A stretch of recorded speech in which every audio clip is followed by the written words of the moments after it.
লাইনটা ফাটা ছিল, মানে ভেঙে গেছিল 6 ইঞ্চি। এখানে মিস্ত্রিরা কাজ করে দিচ্ছে, তো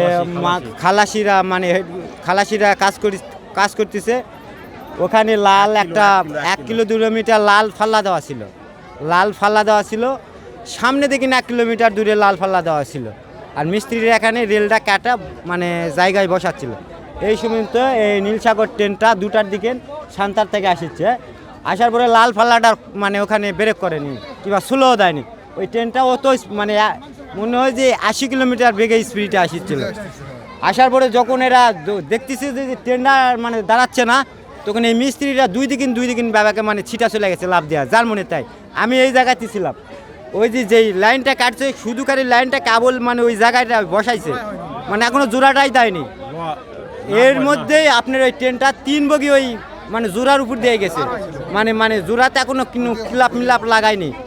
ওই 3 বগি যাওয়ার পরে যখন এই লাইনটা যখন ছিটা চলে গেছে, যাওয়ার পরে আস্তে আস্তে বগিগুলার নামে গেছে। ট্রেনের চাকার সাথে পাথর উপর দিকে গেছে, আর লোকজন ছাদের উপর থেকে মানে ধামাধাম অনেক লোক 100-200 মতন লোক পড়ে গেছে।